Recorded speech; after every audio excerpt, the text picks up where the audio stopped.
Hello, I'm Maxwell. I'm the owner of Loom Fabrics, which is one of the last remaining independent dressmaking fabric stores in New South Wales. We're in the Southern Highlands in Bowral, which is about an hour and a half south of Sydney. At Loom Fabrics, we specialise in unique and quality dressmaking fabrics, which we source as ethically as we can from around the globe and sell both in our store here in Bowral and online at www.loomfabrics.com.au. Often I hear quilters say that they can't dressmake, which I'm here to tell you that yes, you can. If you can piece together all those tiny little puzzle pieces of a quilt, then you can most certainly make this Lacey dress here.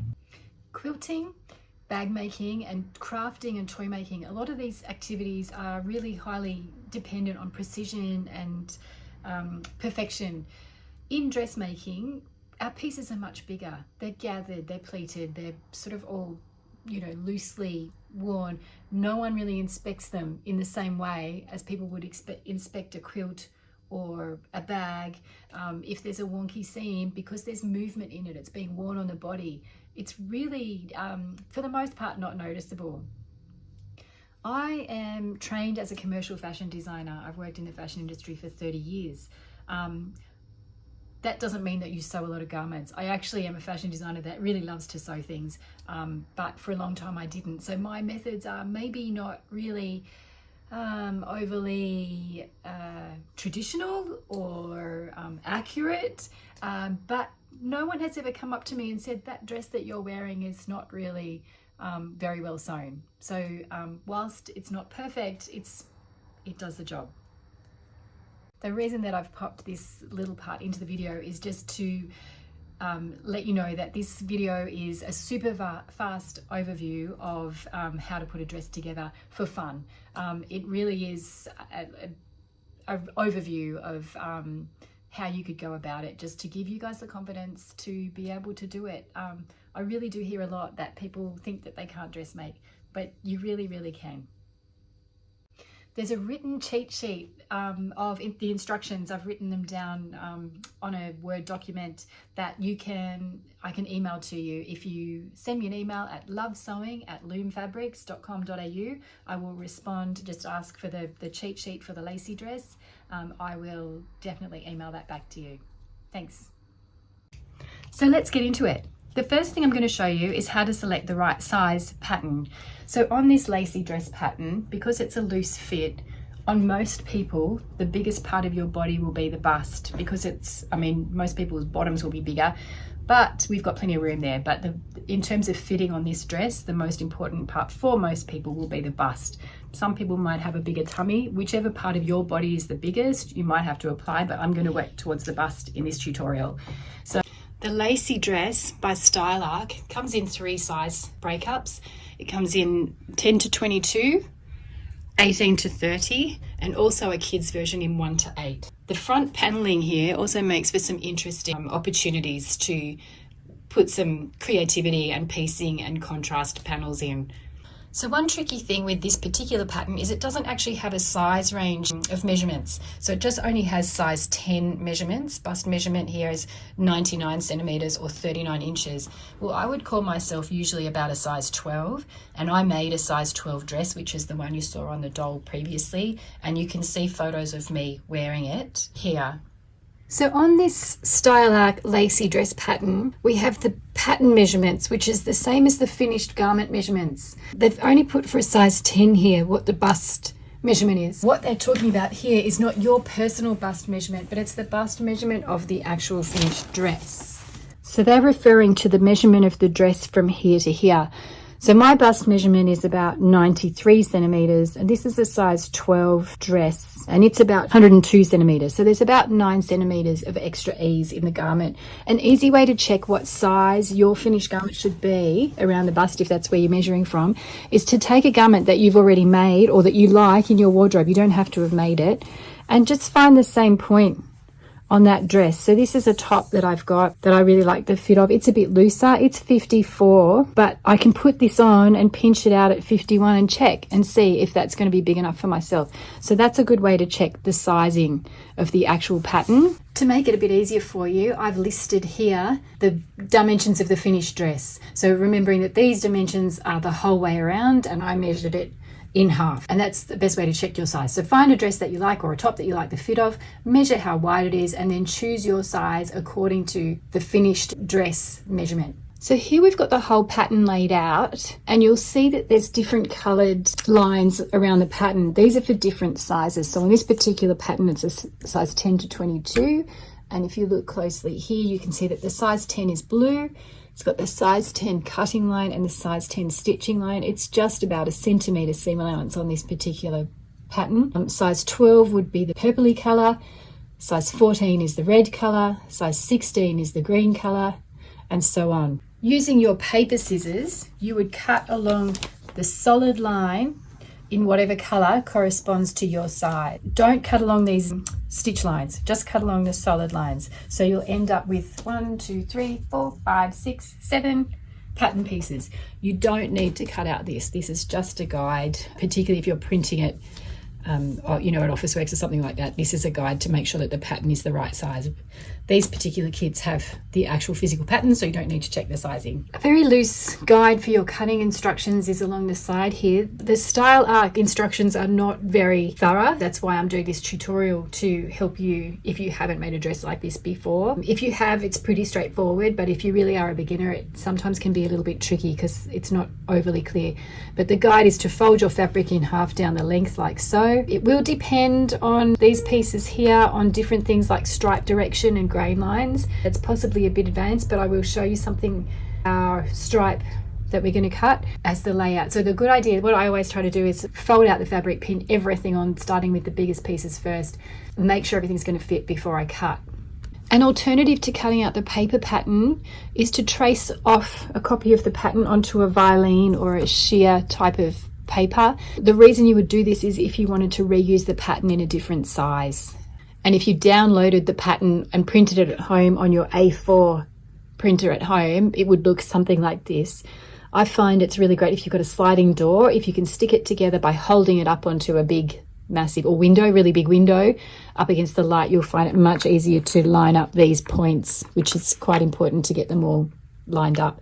So you join up following all these little notches here. They're all labelled. That would be how you would join it all together. It is quite a task. What I've done here is folded the whole fabric in half this way, and I've actually folded, because you need two skirt pieces, a front and a back.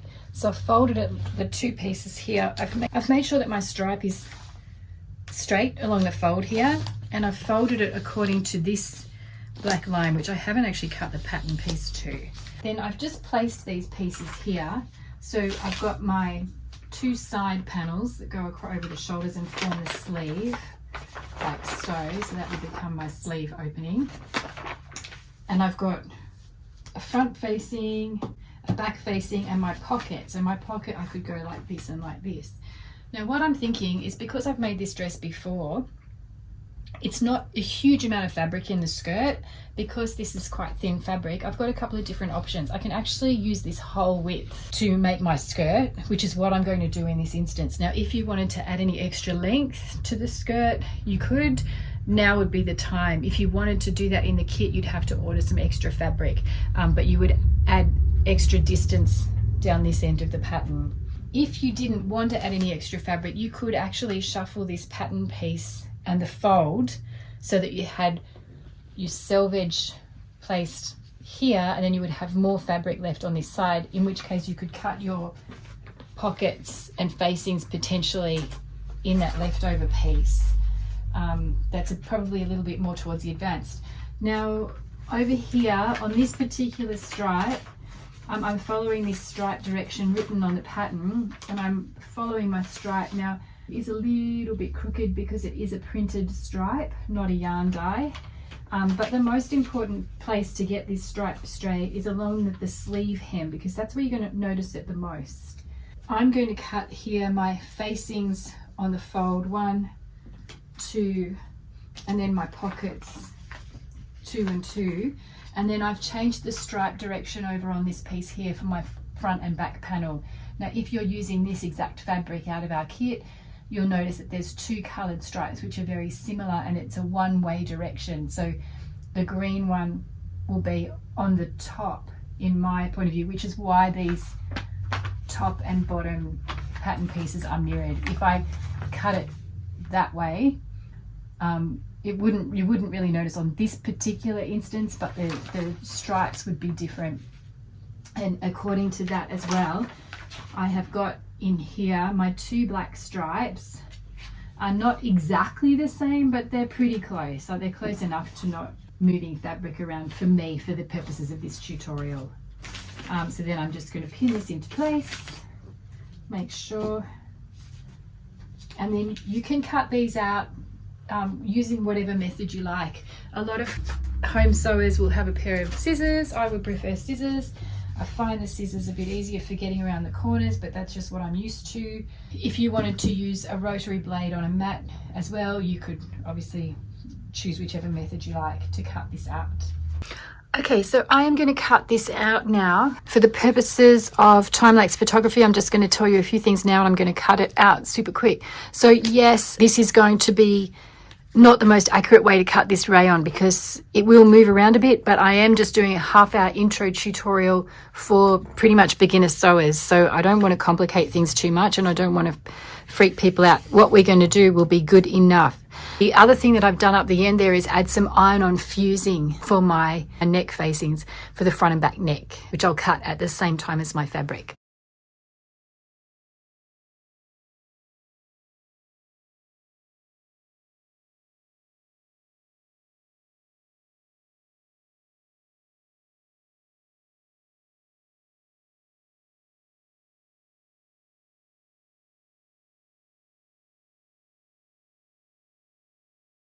So there's a couple of notes to what I just cut around the pocket. I've actually cut it bigger than the line. That's the line there. The reason I've done that is you can see I can't even really fit my whole hand in there. Like, it's a very small pocket, but if I look at the finished width that I've cut, still it's not a massive pocket, but it will be much more comfortable.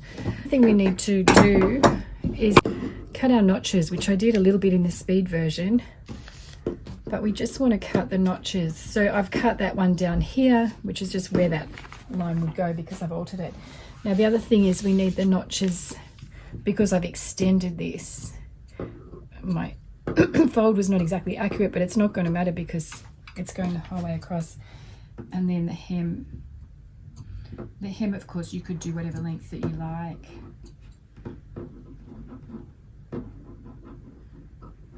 So I just wanted to just show you in a bit closer detail how to cut the pattern notches. I'm not sure in quilting if there is notches, but this is a pattern notch on this pattern here, and this is one here. Sometimes they can be marked as a little triangle pointing out on the pattern. Either way, you can just cut the pattern piece around, and you just cut a tiny little snip like this. So you can see it's just about 3, maybe 4 millimeters long, and it's within the seam allowance. And it just shows me that this particular one is showing me how much seam allowance I've got on this edge, and this particular one here, same thing. It's just a little tiny snip, and it just means that when I unpin my pattern, I've got the marker. You can see I've used a piece of scrap fabric to cut here.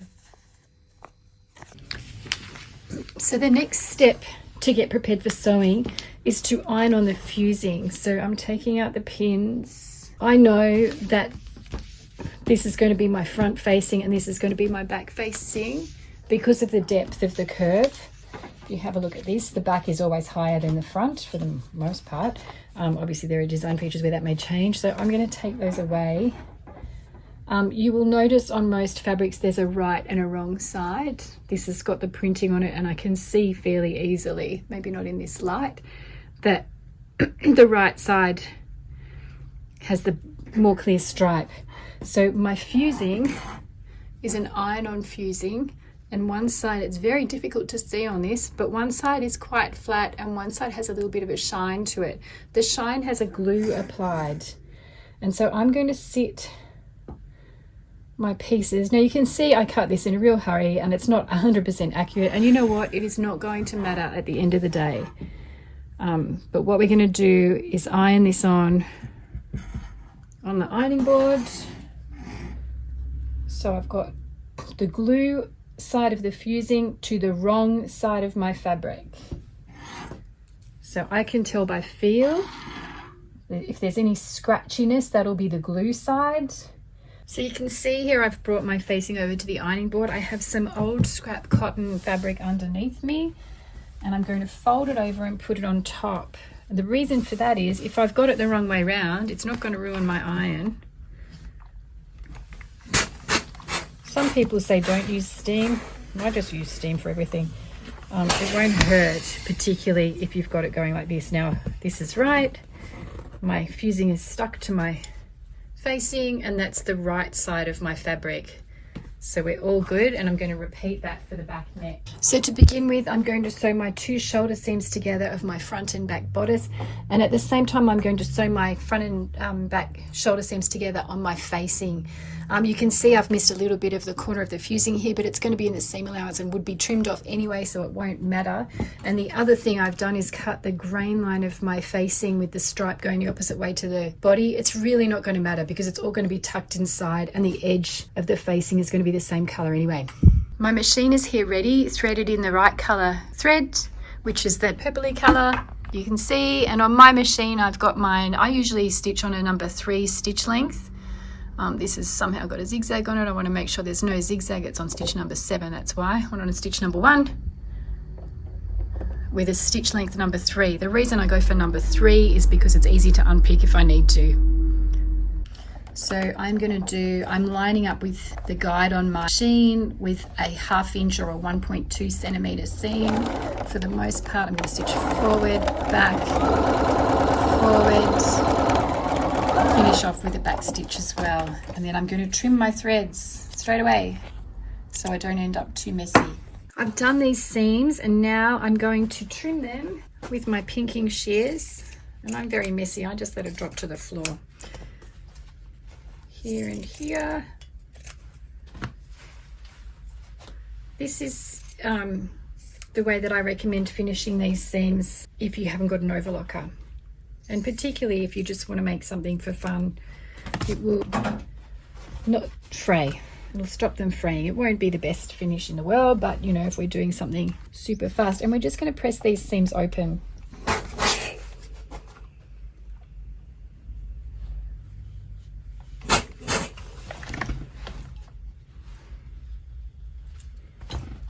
So now we are going to join the facing to the body. So I've just got my pieces laid out. I'm going to match up my back and my front facing. If you were going to put a label on your garment, it would be ideal to do it now. Oh, and just before we do, I'm also going to trim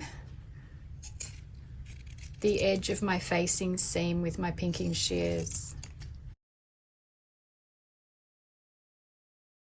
So you want to stitch with the facing on the top.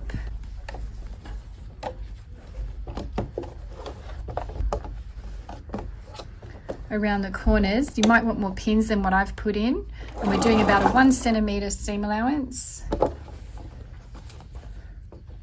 And just make sure that you're catching both layers. So now we're going to snip the neck edge so that it will turn through nicely. So you just want to trim it just to within about 1 millimeter or 2 millimeters from the stitch line. You really don't want to stitch through the stitching. If you stitch through this row, you're going to have to re-sew the row because you're going to end up with a hole. So now we're back at the ironing board, and we want to iron that seam allowance away from the main body. Probably, depending on your fabric, it's a good idea to put something over it. I usually have my iron on probably really hot. I don't seem to have a problem with this particular one, but it's a pretty fancy iron, so maybe it's got some, I don't know, sensor or something. And I tend to use a lot of steam. It saves a lot of time. Next, I want to fold my facing in. Now, because I've pressed the seam allowance one way already, it actually makes it a really nice crisp fold on that seam. And then I'm just going to press. And And look at that beautiful clean line it's giving me, because we've trimmed and pressed. Next, now that I've pressed all this, I'm going to stitch. My seam allowance is here on the facing side, and I'm going to stitch really close to the seam. I'm not sure if you can see so clearly, so I'm going to go in close. So see, my foot is actually on that ditch there, and my needle will be about 2 millimeters in from that.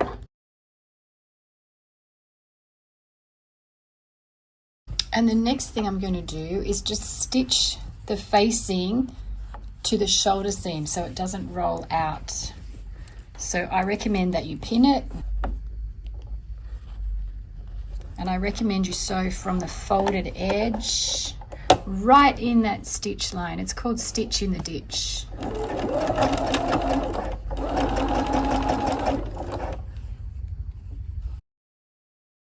So that's our neckline completed already. So I think that's probably the hardest part. Well, there's a couple of tricky bits to this dress, but that's a pretty complicated part done. So my front and back pattern pieces I can now put away. The next thing we're going to do is add the sleeves on the side. So if you look at your pattern piece again, you will see here we've got front with 1 notch, and at the back you've got back with 2 notches. So I know this is my front on top. So I'm going to take the pins out of my pattern and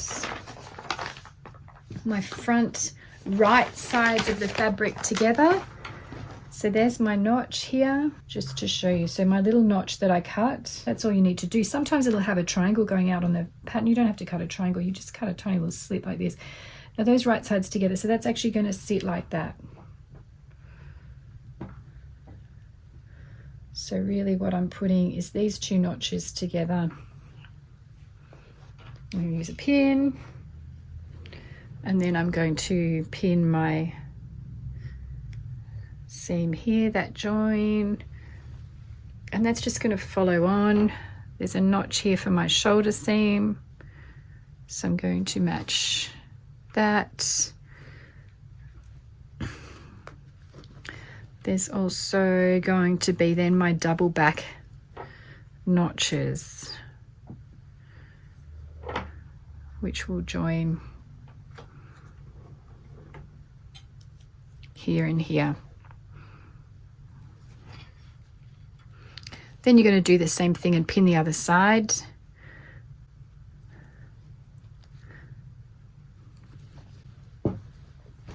So what you see is I've now got one piece joined on. I'll pin the other side.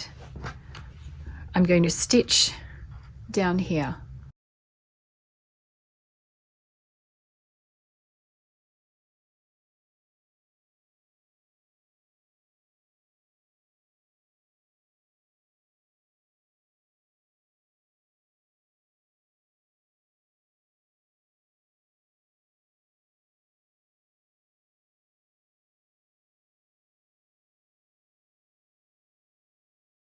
So now we've joined the side seam slash sleeve. We're just going to pinking shear that as well for neatening.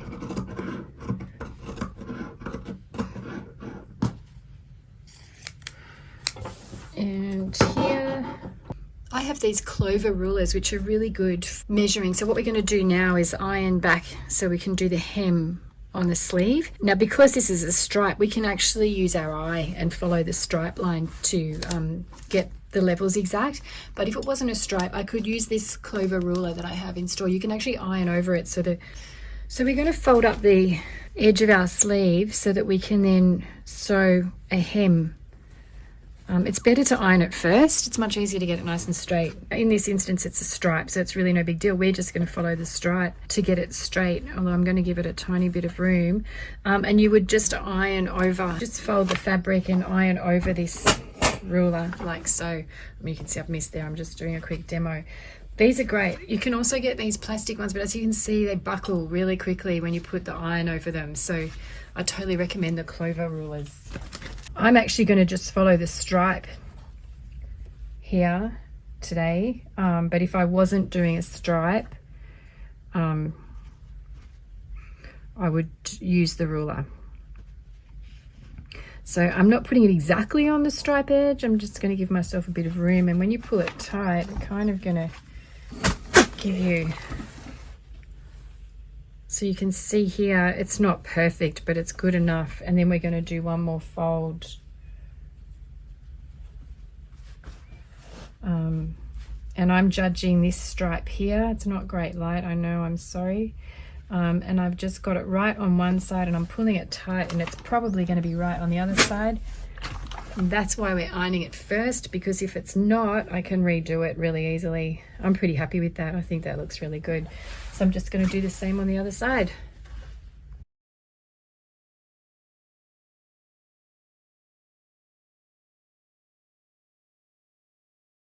So to sew the 1-inch hem on my sleeve, I'm just going to follow this panel on my machine here. I also have a line down here, a guide, and I can see where I've ironed. So it makes it really nice and easy to get it nice and even. And because I'm following the guides, my stitch line on the outside is going to be perfectly even.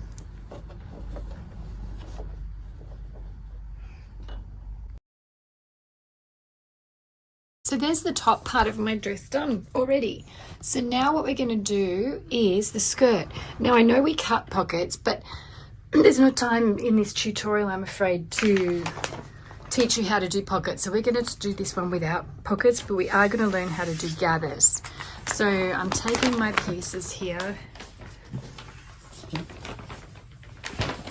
Now remember, I added some extra width to mine, which I think would be nice.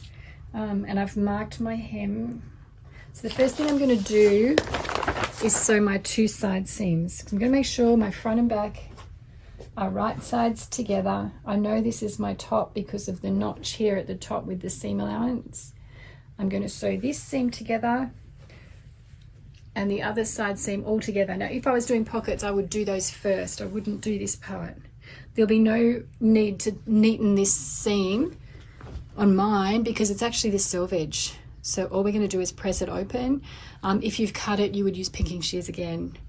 Press it. In fact, I don't need to press it open. I can press it both to one side. So that all the side seams will be pressed to the back.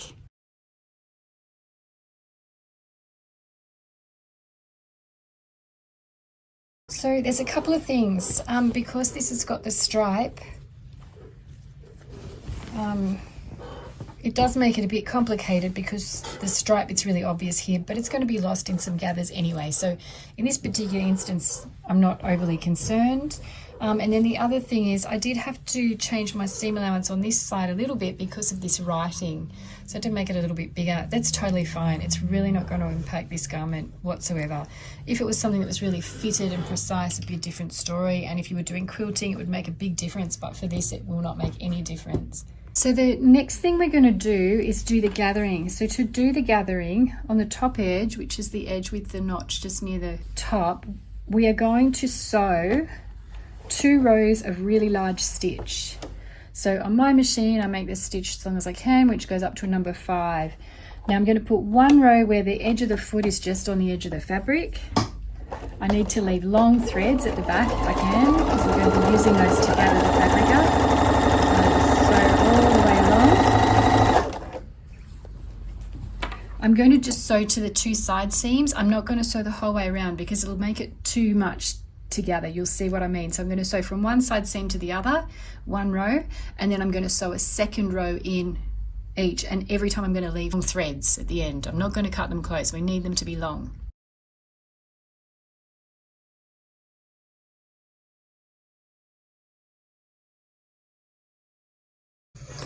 So this is my take on how I do the gathers. So you'll have 2 rows here. So we want to always go from the right side, and we want our 2 threads that are those 2 rows of stitching going to the front.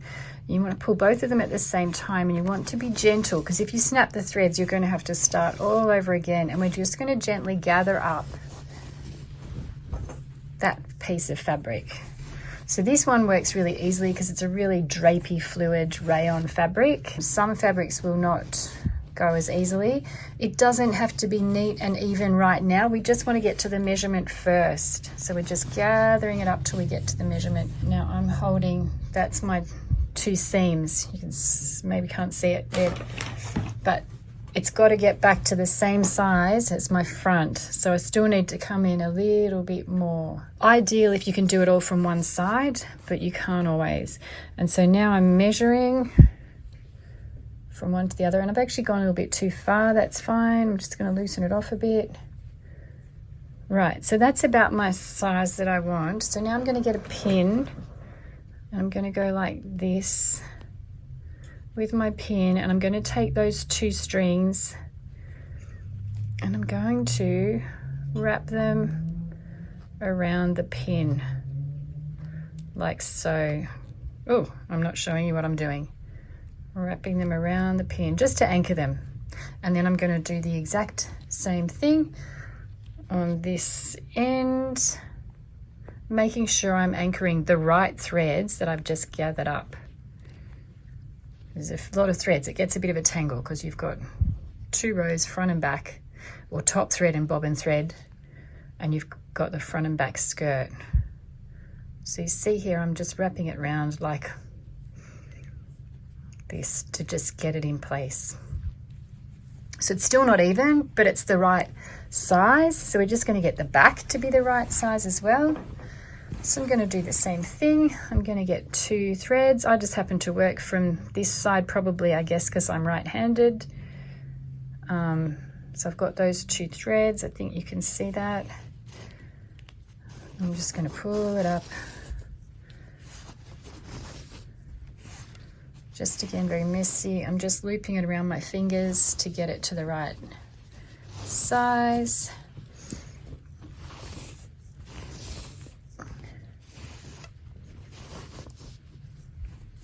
Now, if you did break this thread, and now I've got it a bit easier because I can tell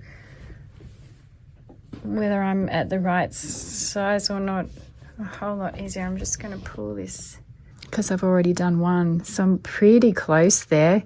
So I'm actually going to just release that a tiny bit, and that looks good. And then I'm going to do the same thing with the pins here and the threads for this, which in this instance is a bit confusing. So I'm going to get the blunt side of my snips and pull up that top thread, and the blunt side of my snips again,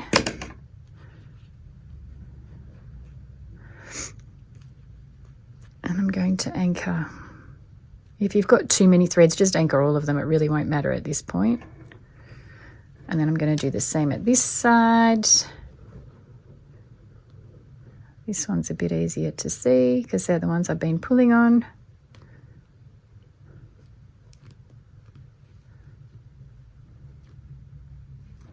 Right, and now I'm going to smooth out my gathers.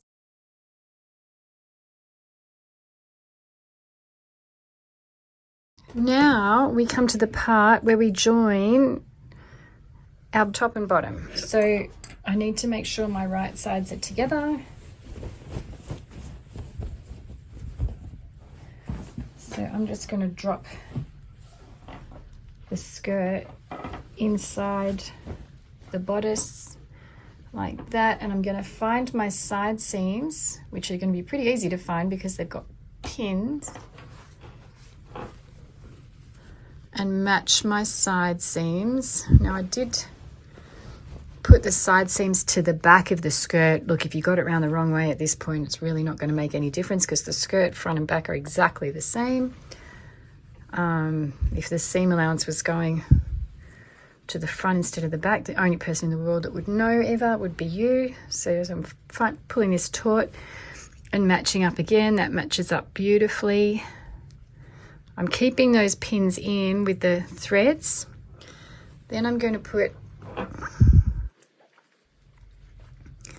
pins in the center front and the center back.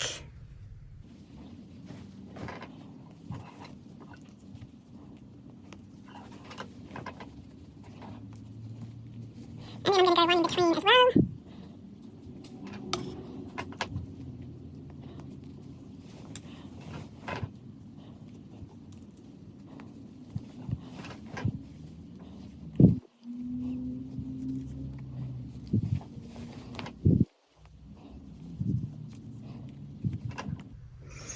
So now you can see that my skirt is all pinned onto my bodice. So I'm going to sew, I like to sew with the gathers underneath because that way the machine's not going to push them flat. It's just going to feed them through. So I'm back at my machine. Now I just remember I just sewed at number 5 stitch, so I need to make sure that my stitch is back to a number 3. So I'm adjusting that.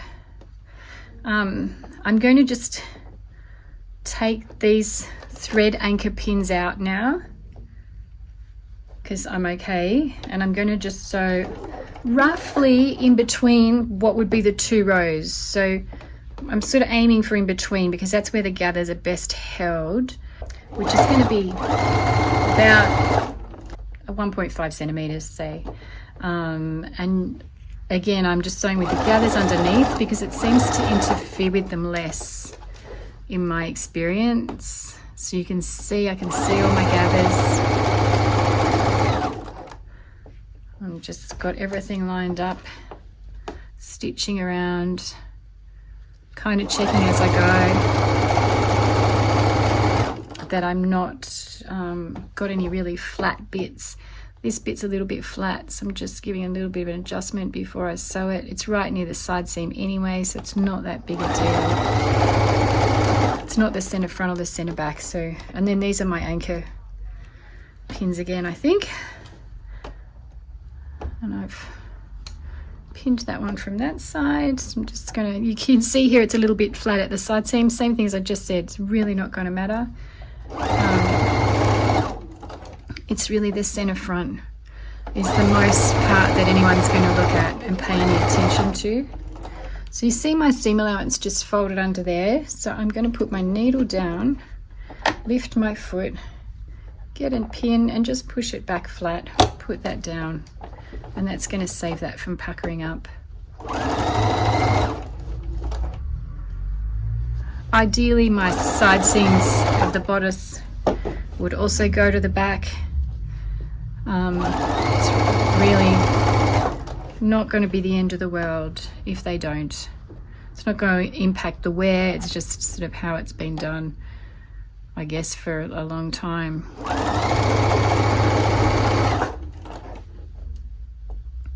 And here I am, nearly finished.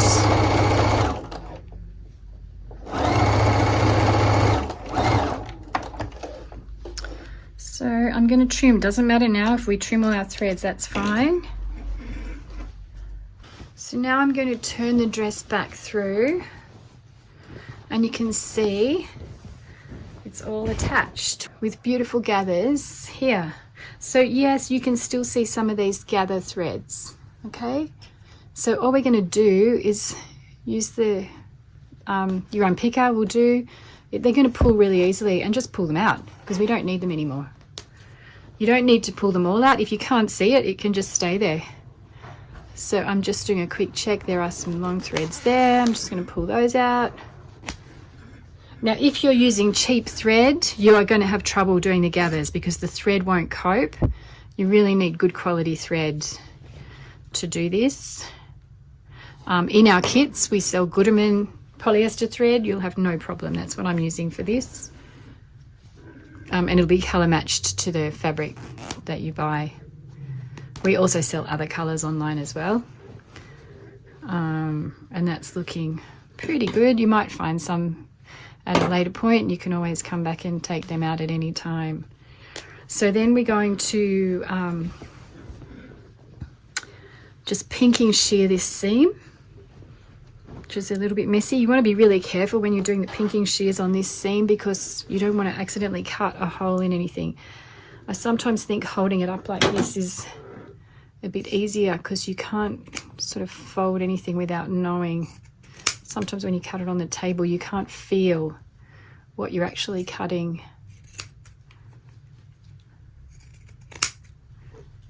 It's not the best. If you've got an overlocker, you would definitely overlock this seam. But most other seam finishes will just create more bulk, and most of us don't really want more bulk around our tummies.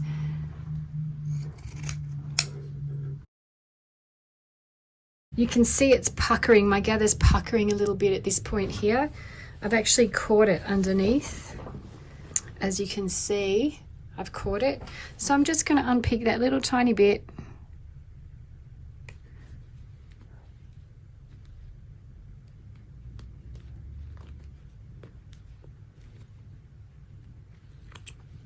And that's all I really need to unpick, and then I'm going to go back and re-sew just that section on my machine. Finally, we're up to the hem. So normally we would try it on and just check the length, but because this is just a super quick tutorial, I'm just doing a standard hem. So I'm going to do a 1 centimeter. I'm going to iron all the way around the bottom 1 centimeter using my ruler.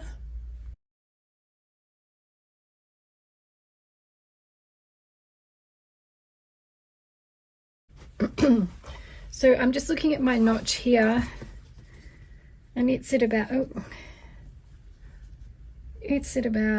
just over 1 inch. So I'm just going to do a 1 inch hem from this point, and I can use my ruler to do that now that I've got my straight edge. So 1 inch is 2.5. It's right between the 2 and the 3. So we're going to press to there.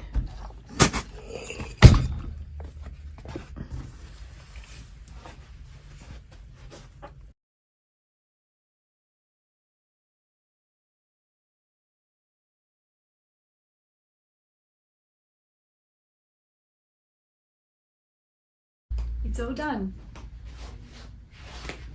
There's a written cheat sheet of the instructions. I've written them down on a Word document that I can email to you. If you send me an email at lovesewing@loomfabrics.com.au, I will respond, just ask for the cheat sheet for the Lacey dress. I will definitely email that back to you. Thanks.